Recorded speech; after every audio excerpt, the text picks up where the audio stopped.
Welcome back, everyone, to the channel. This is Kevin with Everglades Canine Academy, and today we're going to be doing some continuing conditioning with Rascal.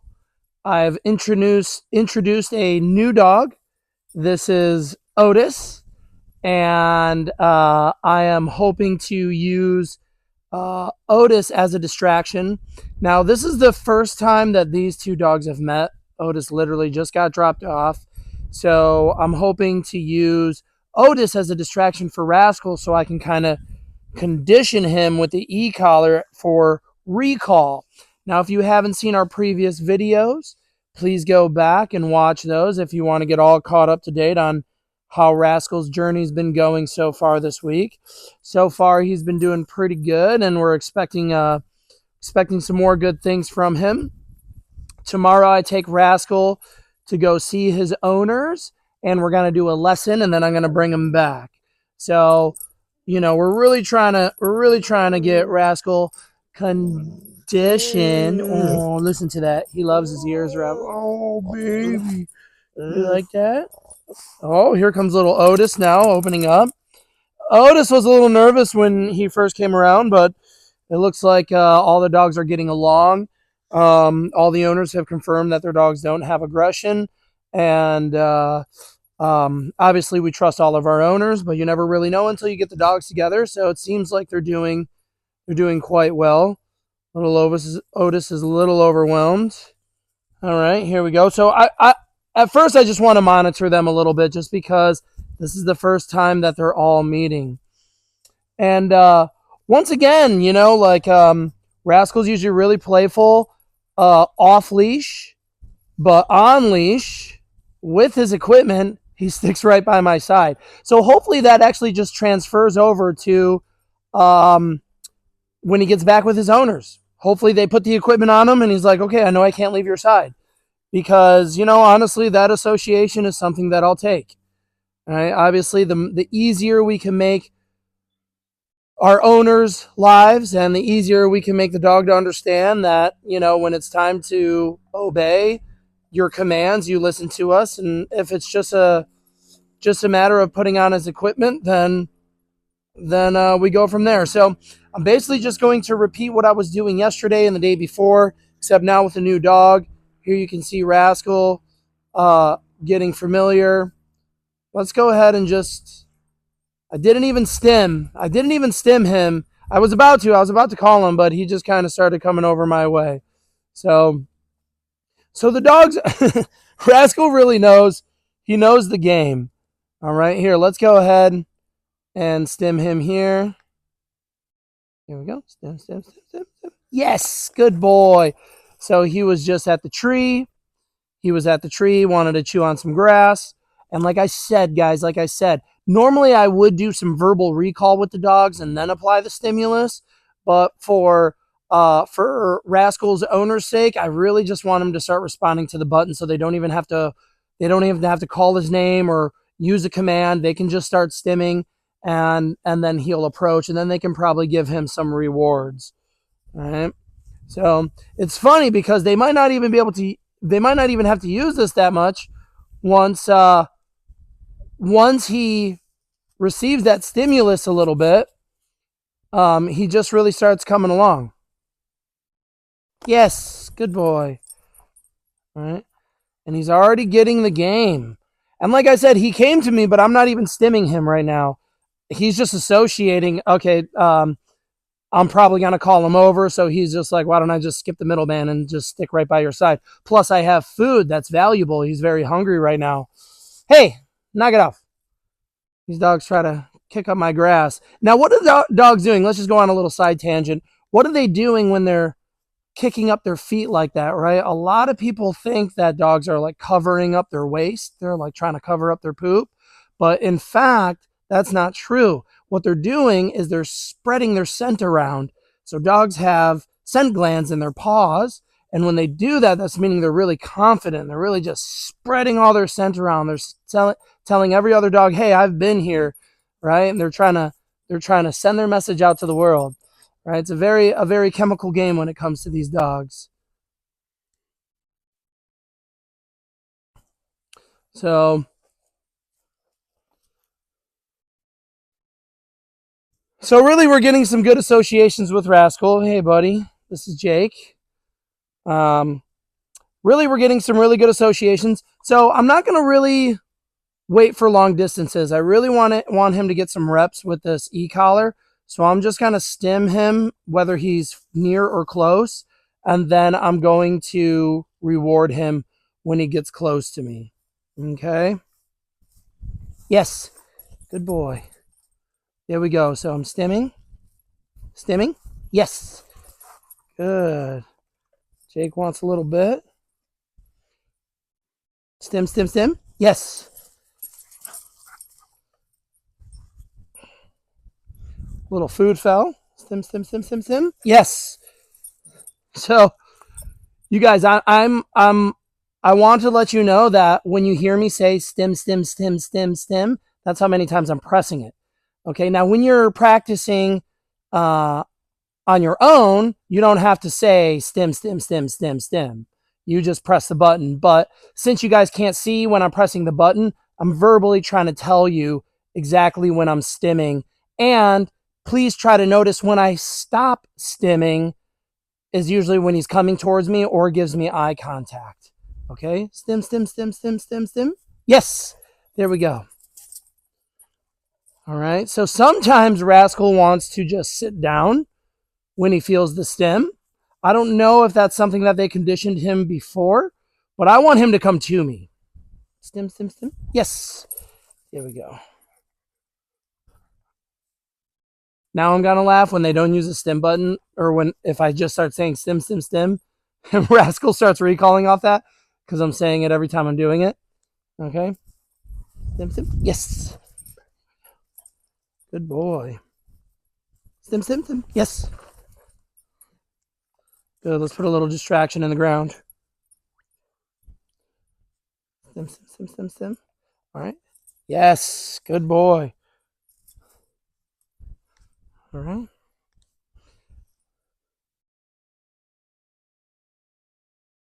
I'm stimming. Yes. Good. And as of right now, I've been on level 3. I was almost tempted to go to level 4 as I was stimming him when he was eating. Let's go to level 4 now. All right, I'm going to go ahead and start stimming. Yes, good boy. Good. All right, level 4 seems to be working really well right now.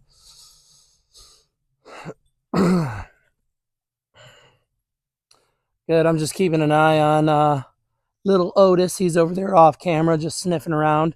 Want to make sure he's not chewing on anything he's not supposed to be chewing on.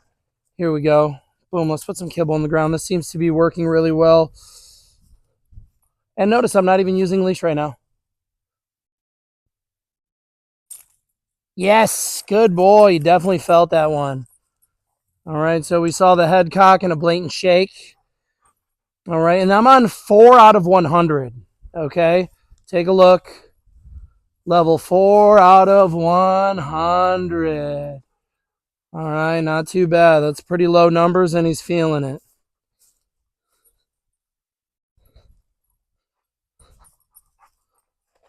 Let's try again. Little Otis was not much of a distraction for him. Here we go. I'm stimming. Yes, good boy. Good. That's what I want to see. Good boy. All right. So everything is nonverbal right now. You can see he's eating, he's feeling the stim, but then he's disengaging from that and he's running over to me. That's what I really want. And we've been conditioning him with the leash before. I'm feeling like he's doing really well in this environment. So I'm pretty lax with the leash right now. If he were to not come while I was stimming him, I would pick up and grab the leash and pull it. But he's doing pretty well right now. So, that's a good sign. Good. You like the button? Sit. Jake. Good boy. Good.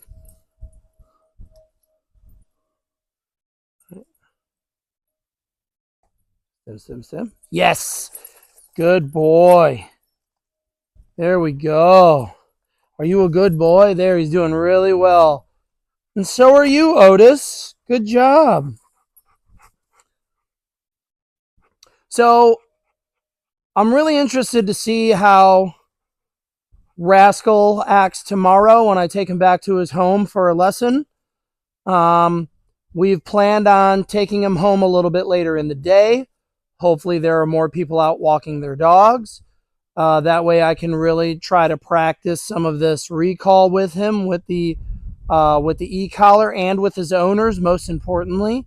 So I'm not sure if I'm going to get around to filming that.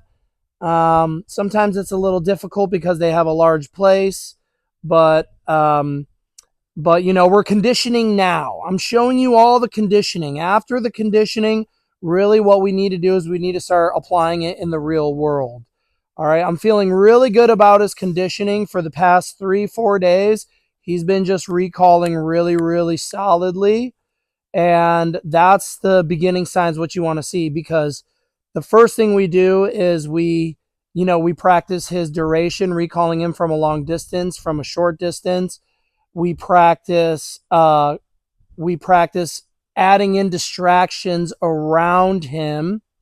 Okay. So right now he's relatively used to my yard and the dogs that are here, even warmed up to Otis within minutes. Like what was on screen the very right when I started this film was their first 3 minutes together, and they're already pretty desensitized to each other. Um, so and I think also because Rascal, once that equipment goes on, he turns into a working dog. It is kind of amazing what these labs can do. See, he sees normally he wants to play with Jake a lot. Jake and him like to play, and I do let them play because they play very nicely together. Uh, but with when he has his equipment on, he just like snaps right to. So I am hoping he does that for his owners. Time will tell. Once we get him around his owners, once we get him walking with his owners, we'll see how he acts. And hopefully, if he gets a little rambunctious, um, typically, and let's just talk about his scenario real quick, okay? So Rascal lives in a large condo. It's like a high rise. His owners got special permission for him to be there because he's a larger dog. Uh, all of the other dogs in the condo are small, small little schnauzers, small little bichons, shih tzus, whatever it may be. And what's happening is these smaller dogs, at least from what the owner's telling me, which everything he told me so far has been true about his dog. So I don't know why he would say anything different. And this is also something that I observe and that I find to be true, that smaller dogs tend to catch a bigger break. So he's telling me, yeah, we're walking, and then another dog will start provoking Rascal. The little schnauzer will start yipping at the end of the leash and going crazy, and Rascal can't handle it, and he accidentally breaks away from us, and he wants to go play. And then the owner with the small dog freaks out. Is like, there's a big dog running after me, attacking us, which I don't really believe is the case that he's attacking anybody. I think he's just excited. He's a super friendly dog. But, the smaller dogs get a lot of grace and lenience because they're small and they're cute and they would never hurt anybody. And let me tell you, I've had so many problems with small dogs being aggressive, nippy, bitey, barky. They feel like they are the big dogs as well. So inside the dog's mind, it's relatively the same when it comes to reaction levels. So, if you have a small dog and your dog is reacting on the end of the leash, and another person has a larger dog and their dog is also reacting, please just try to have some accountability for yourself. Small dogs need just as much training as large dogs. Okay, so the size of the dog doesn't matter, and I think we've all heard that expression. It's not the size of the dog in the fight; it's the size of the fight in the dog. And it's kind of silly, but I feel in a lot of ways that's true. I've even had small dogs here that I'm training that will boss around the big dogs, the big scary dogs, these small little Bichons and these small little Malteses. Oh my God, they will bark and terrorize these larger dogs. And it's really funny to see a small little dog just bossing up on a larger dog that's cowering because, but it's all intimidation.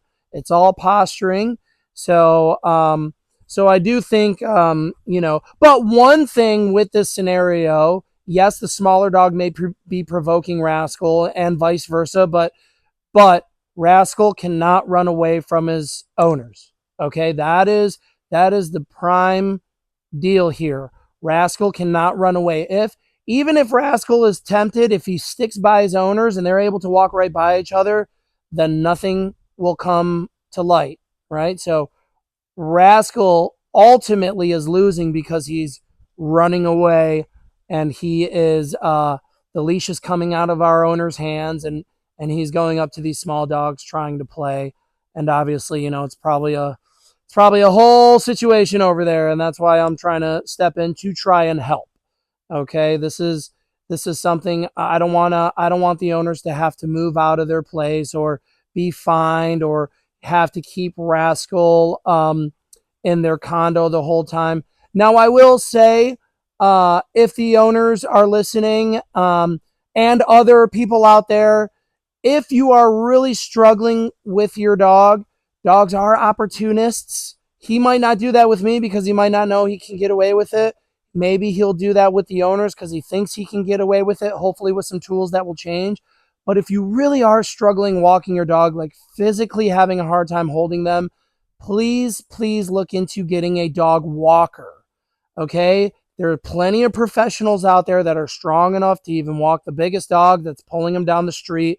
Now, obviously, we don't condone pulling, but dog walkers are professionals. They provide a very valuable service. Um, uh, if you are really having troubles, like your association is knocking on your door, potentially giving you fines, uh, and it's just beyond you, please hire a dog walker. There are plenty of people that are looking for work that are willing to walk your beautiful dog and can safely walk your dog. Um, that is just my professional recommendation. Until I have dog walking employees of my own, I recommend you go and find reviews online and look for yourself. So that's just kind of my 2 cents. All right. So with that said, conditioning is going well. Let's do a couple more reps with Rascal here. What I'm gonna do is I'm gonna kind of walk away a little bit, and I'm gonna call him to me. Stem, stem, stem, stem, stem, stem, stem. Yes, good boy. Once he starts coming to me, then I'm gonna reward him. Good boy. Okay, let's get him off camera here. So here we go. Go get it. I'm gonna throw the kibble down the hill. He's like way down the hill. He's probably off camera. You can't see him. Here we go. I'm going to show you. I'm pressing the button. Ready? And stem, stem, stem, stem. Good boy. See, when he's coming to me, I stop pressing the button. Good boy. There we go. And just like that, we're getting some good recall. Yeah. Come here. Get it. What a hungry boy. And he's hungry right now. I love training dogs when they're hungry. Don't forget to train your dog when they're hungry. It makes a world of difference. He recalled from out of sight. That was pretty good. He was like way down the hill over there, and I didn't say anything. I just pressed the button a couple times, and once he started running at me, I stopped pressing the button. That's the reward, the release of pressure. Then I make it even better by, boom, feeding him when he gets to me. Okay? Pretty good, you guys. I'm going to go ahead and end the session there. That's a good boy. And we're gonna go ahead and get with the owners tomorrow. I'll give you updates on that, and it should be all good. I really think Rascal's progress is coming along, and if you've appreciated these videos, please let me know.